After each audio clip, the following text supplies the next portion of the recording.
Hey everyone, welcome to a new episode of the Red Devils Corner Kick podcast, a podcast dedicated to Manchester United Football Club. It is a very late Sunday night. I know I promised an episode yesterday. I do apologize for that. This episode will be kind of a, the aftermath or the reaction or 24-hour reaction to the loss, or what's going on with Manchester United with their loss yesterday to Brentford. Yesterday, I did listen to the game. Unfortunately, I wasn't able to watch it, so I was listening to it via the Man United app. Obviously, listening to it on audio compared to watching it in person on the television.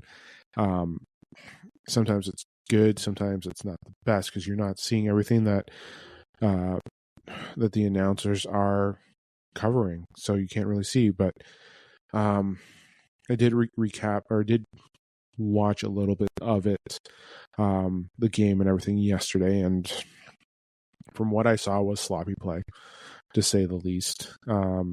Actually, like always, before I continue on with our discussion, like, subscribe, follow, whether on YouTube, Apple Podcasts, Spotify, as well as follow on Instagram, TikTok, and X as well.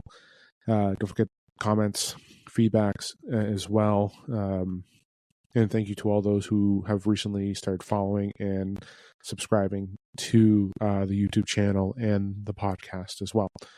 But yes, going back to it, yes, yesterday's game was sloppy. I'm very happy for Benjamin Sesko on the win, on his first goal. Definitely got the finish in, which is great to see. But overall, everything else was sloppy, from the defense to midfield, moving the ball.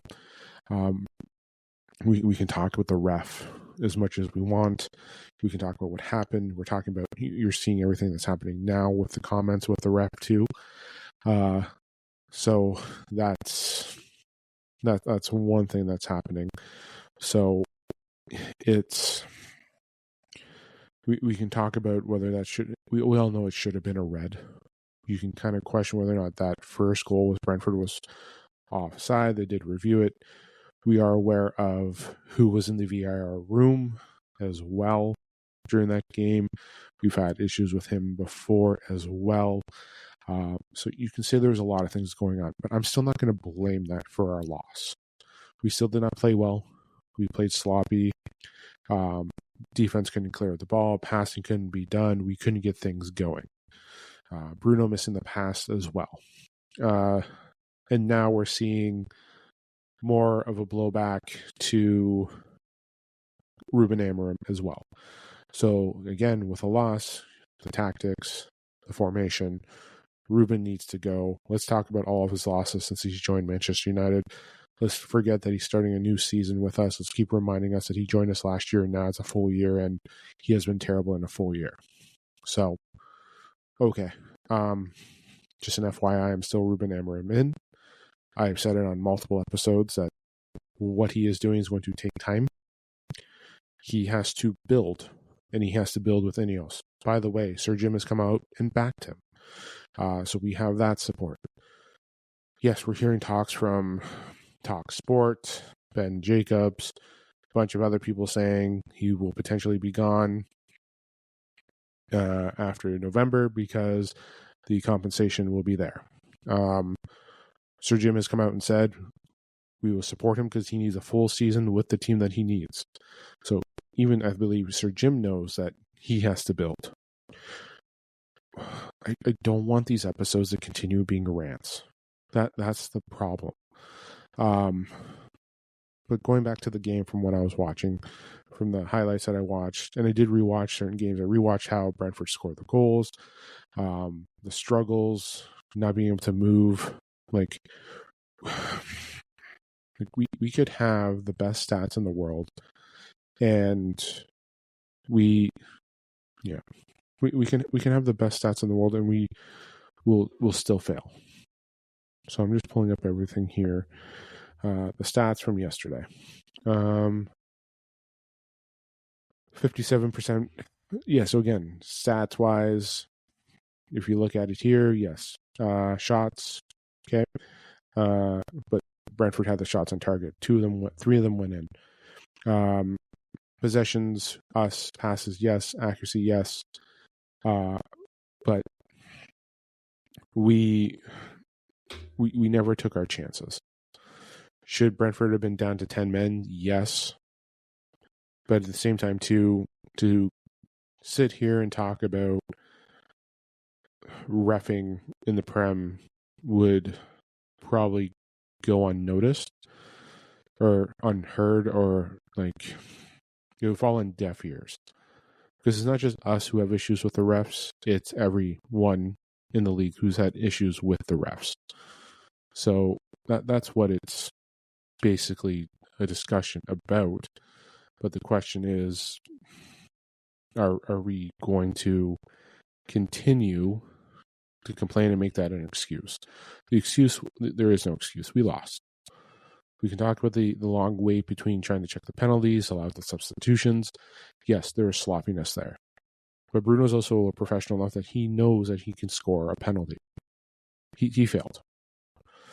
And like everything that happens, again, Ruben has talked about it. We have talked about it. And I mentioned it on my episode, what I wanted to see. I want to see consistency, discipline, and finish. We didn't get any of that. We didn't get consistency because we couldn't win 2 in a row. Discipline because we couldn't control the ball, move it around, and we couldn't defend. Now, am I going to start criticizing Ruben's plans, his formations? I don't know what goes on in practice. I'm not knowing what's going on behind closed doors on why he's selecting certain players. To be fair, like, I know Luke Shaw has been fine for us, but he has struggled as of late. So maybe it's time to bring back Lenny Euro. Maybe it's time to do this, and this. Like, again, I am not there to see what is going on. And not having Mazraoui there did hurt. Putting Diego Dalot there did hurt. He struggled. Not having a mod there was tough. And I know when I made my predictions, it was before I found out that Ahmad was going to be gone for bereavement due to a loss in the family. So we don't know if we'll have him next week. We won't have Mazraoui next week. So we're going to be playing with the same players. So what's the objective? Dalot is still going to be there. Luke Shaw is still going to be there. Hopefully we see Lenny Euro.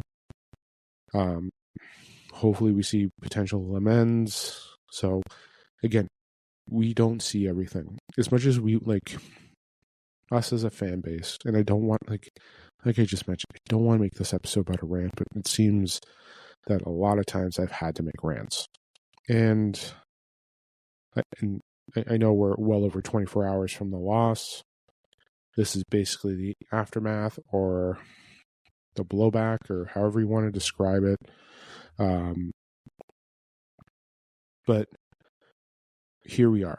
And it's always easier to say, it's easier to sack a manager than 22 players. We know Bruno's going. There's definitely a story behind Bruno and everything as well. Like Shaw, all those guys, there's definitely a story behind it. But I think what we're going to see is the proof that they need to go. And I think Ineos know that. Whether the Glazers, like, again, I'm not going to do the speculation or the conspiracy theory of all this stuff, but those are the players that we have, ladies and gentlemen. Don't be going like, oh, why is he choosing this? Who else are we fucking choosing, ladies and gentlemen? Sorry, let me just open up I think, do we have a storeroom of secret players that can just come in and play? Aiden, Heaven, Fredrickson, they're young, but they need time to develop. Lenny should be playing more. Yes, we have Kobe in that one spot, but there's definitely certain things going on that we do not know. And maybe during this time, this is the transition period of Bruno, and Bruno's gone in January. Maybe this is what we see of Bruno. He goes in January to Saudi. Maybe Luke Shaw's going as well. But everyone played bad yesterday from what I saw. Will I be doing a player rankings? No, I won't be doing rankings this time. But next week for Sunderland, I definitely will be. So, but for today, no rankings because again, it's how bad it was. Bayender wasn't good. I'm happy for Sesko. Listen, Mbuemo, Cunha, from what I saw, they played well. But there's a lot of issues. The midfield's terrible. I'm going to say it, and it starts with our captain, who is not doing anything. Cunha made a great statement today, and so did De Ligt. De Ligt is backing Amorim as well. The board is backing Amorim. And they all said it, the players need to take accountability. And I made a call out to that leadership group after the loss to City, and I think after the Grimsby loss, I made comments. Delo, Bruno, Shaw, Mazraoui, Licha, and I think it's Maguire are our leaders in that leadership group. The fact that we have one guy who joined us last year as part of that leadership group, another guy who was consistently injured, and players who have been there through how many managers being sacked? So we don't have the best leadership in group. We don't have the best leadership group. I'm going to say that. I have stuck up for Bruno before. He is one of our best players, but he is not helping us as a captain. I am. I'm going to start. It starts with Bruno, and it starts with everything else. The players have failed the club. The players are not I'm sorry to say, the players are not worthy of the badge. I love what they've done for their time here, but you see it consistently happening. We saw it with every time. We saw it last year with Ten Hag, and then we saw it with that. Yes, great. We got rid of Sancho, Garnacho, yes, Rashford. Listen, Højlund wasn't that bad in the locker room. He had his struggles on the field. Malacia, yes, but we still have issues. Shaw should be gone, but he has to be here. He has to be here, and you know what? We kind of need him to play so we can get some value out of him and then sell him if we need to. Maguire is a good leadership to have and does play well in what Amorim wants. Same with De Ligt. De Ligt plays well. De Ligt should be, in my opinion, in a year, I think De Ligt is going to be our captain next season. I really do believe that. And they have to change, and they have to get that proper mentality. And it's going to take time. It's a project. Was I upset that Semi Laments didn't play? No, because again, I'm not in the locker room. And we're always going to get upset when the manager doesn't do what we want. Story of life. It's the truth. What we want in football is the same thing that we want in life. Yes, we want to do it this way, but if it doesn't go our way, we'll be upset. So we apply that the same thing when we go for sports. Yes, we're always going to be upset when the manager doesn't do what we think is right. But we're not with the players every day. We're not watching practice every day. The manager sounds like he is getting everything off and trying to get things done. But it doesn't look like the players are actually willing to do it. Because for some reason, nothing works. We've heard this tale before. When the players train, they're incredible. But when they show up at game time, they don't know what the fuck they are doing on the pitch. And that's how it consistently keeps getting worse and worse and worse. We have the proper three up front. We have the people in the back. When Licha comes back, I'm sure he'll be there. You'll have Licha, you'll have De Ligt, and hopefully Lenny Euro as your back three. Hopefully Mazraoui is back and healthy. He'll be back out of the international break because that was all announced. But we'll have him there. And yes, we can keep talking about the Kobe Mainoo thing and everything as well, but Kobe Mainoo, I don't think will be fixing anything. But again, we don't know what goes on in that locker room. We don't know what goes on at Carrington. We don't know what's going on behind the scenes. And here we are again talking about the manager change. And it's not just, this news outlet. It's a lot of people talking about it. Fan channels are talking about getting the manager change. They want to bring in Southgate, talk about Potter. Xavi Hernandez has been in talks that he says he wants the job and learning the Premier League. He can do better with that. The problem is People want results with the squad that we have, but they're not understanding that this squad is not what we think it actually is. Yes, we added Cunha, we added Mbuemo, but this squad has its issues. And I think we can't get rid of all those issues yet. It can't be happening. It won't be happening this year. Until we get the players that we need to get in, there is a struggle. And we know that some of the players there are that struggle. Luke Shaw definitely needs to go. Bruno needs to go. Harry Maguire, for what he has done for his redemption arc, has been great, but he needs to go. Diego Dalot, it's time for him to go. But I think there's certain things going on that just we are not aware about. That's why I'm also looking forward to the Ten Hag NDA or whatever that shows up after the expiration. We're now at a year. I think we have another 6 months or so. I would love to see him on the overlap with Neville and all of them, and just have him air out, hey, what the fuck happened? What went on with Rashford, Bruno, all these guys? What were the stories? You may have had the veto, but were there certain things that you could do or you couldn't do? I would have loved to sit down and talk about that. And I would love to sit there and be like, is this what's actually going on? Like, are we here for this? But in the like I've always said every episode, I am still Ruben Amorim in. I was Ten Hag in because they have to build certain things. There's a lot of things going on at the club that we are never aware about. For all we know, there's a minute thing. There's a decision thing, a veto thing. As much as Ruben said we wanted Bruno to stay, what if he decided that he was never going to go and he had control of how it was going to be dictated? But he has to play certain minutes. He can't do certain things. It's the way we saw with Rashford when he kept continuously playing, especially with minutes and all that stuff. So what if there was something there that we're not aware of? But the fallout from the loss is the same story that we had with Man City, Grimsby, even after Arsenal, the Fulham draw. This isn't news. But guess what? People were saying this in the summer and at the end of last year. If he's not doing well, we better start talking about the sack.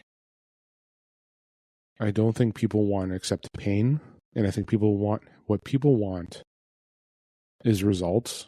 They want them now, but at the same time too, they want to do a rebuild while they're getting results. The truth is, and we saw it last year with Ten Hag, this team had holes and it struggled, and the mentality has been weak. We saw it in the final against Spurs. We saw it in games against Lyon. We saw it in games like Grimsby this year. The mental state of these players is soft. They don't understand commitment. They don't understand consistency. They don't understand how to be a team. They don't understand the badge. They do struggle. Don't get me wrong. Ruben's not out of the clear. He does have his troubles.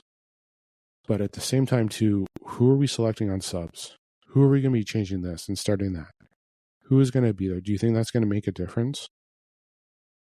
Yeah, we brought on Kobe, but we still gave up a third goal. We didn't score any other goal. We've had our troubles. We've had our struggles. Is there time for change of players? Yes, but the players are not going to be gone today. The next transfer window is not till January, ladies and gentlemen, and it's just finishing September now. We're going into October this week. The question is now what do you think everything should happen? Where do you think we should go? How do you think everything should play out? Realistically, the team will struggle. And the mentality is they play down to their opponents and they play up to the big games, which shows who the type of players we have for this club. And it's sad to say, it's horrible. And it starts with our captain, goes with that leadership group. But the teams, again, what we saw in that game and the fallout from it, it's the same story. The manager should not be changed. But we need to change. We need to make changes again, and we have to start building a culture. You want to settle with the players that we have and you want the results that you want.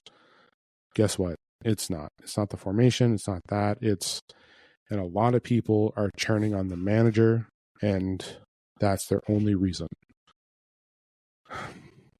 There's a lot of players there that need to go. It is. And maybe there is a plan for Lamens. There is.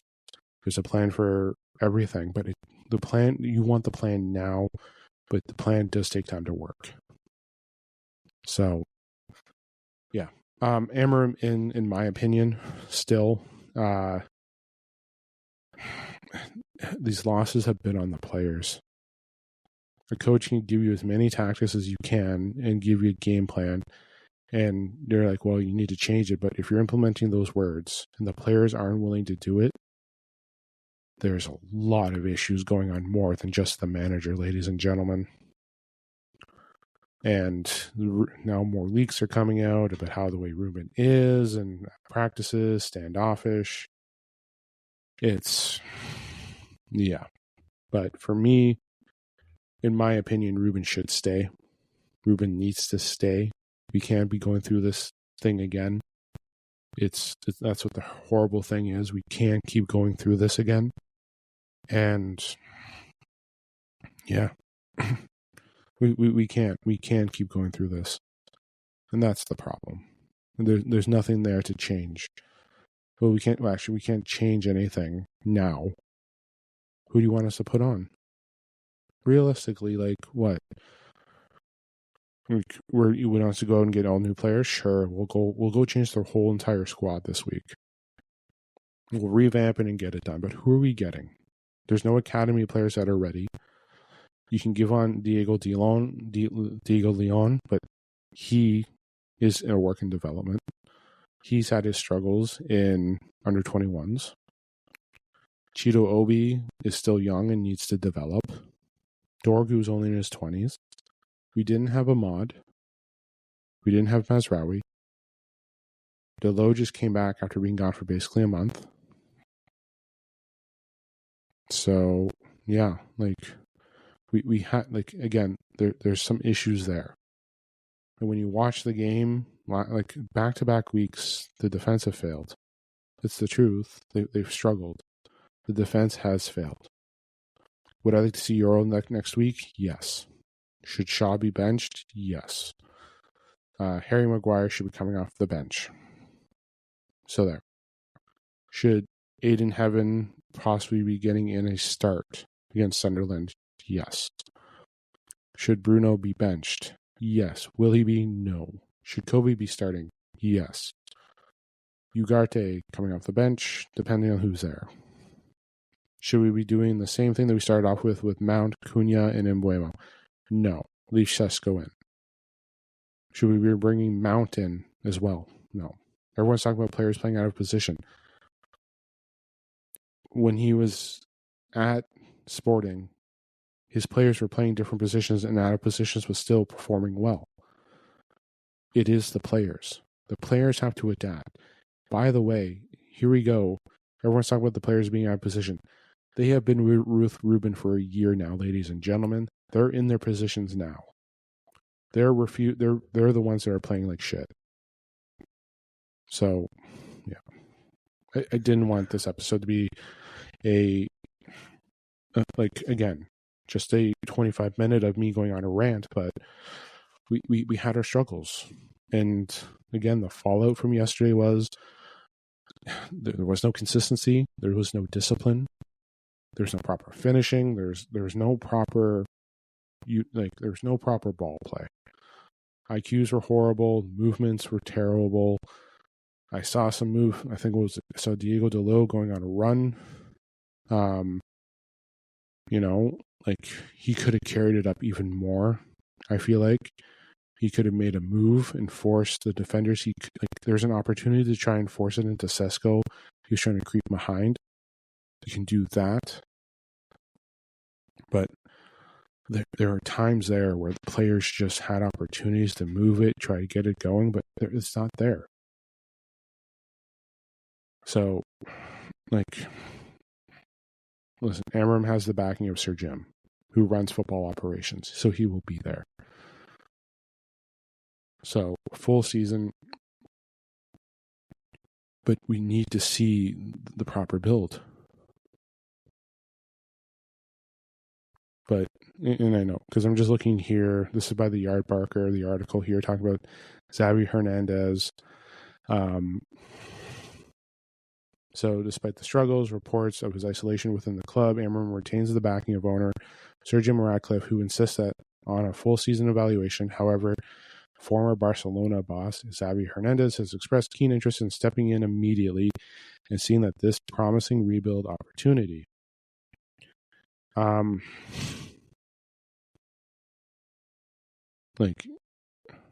yeah, Sir Jim still backs him and everything, which is a good thing to have with these struggles. But, this is the one thing that's killer. It's the truth. This is the one thing that's coming in. It's coming from Fabrizio Romano. Yeah, it's great. But, yeah, because here we were saying Xavi Hernandez interested in taking over.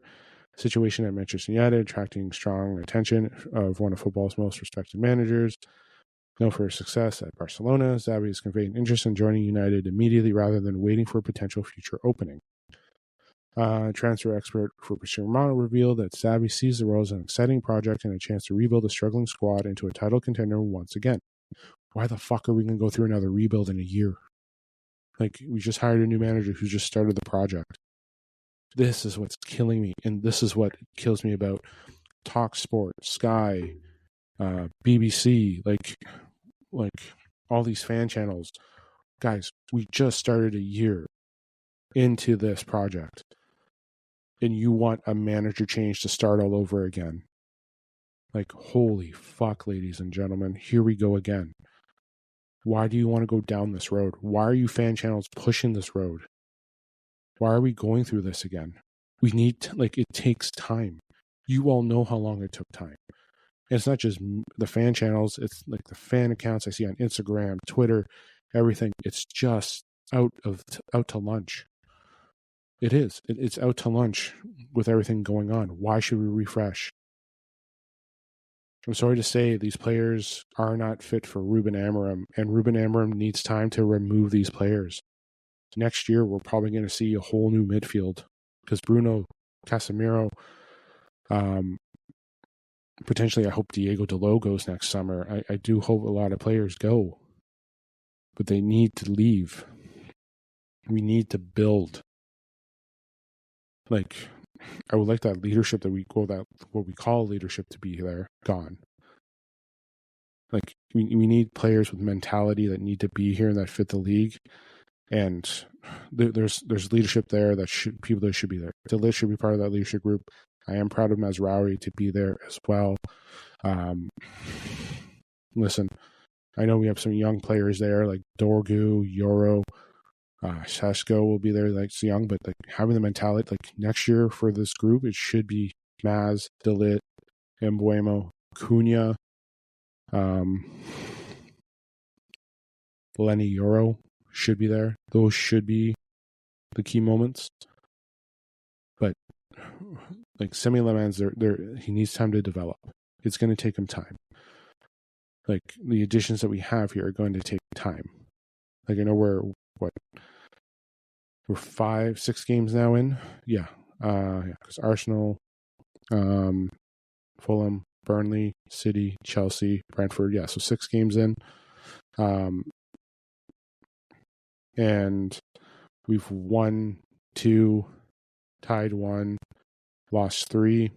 So, yeah. But again, should we have beaten Brentford? Yes. Have we had struggles on the road with Brentford? Yes. The team itself plays down to it, the mentality of it. So, but yeah, I think there's players there that need to go in January if you can, if not next summer.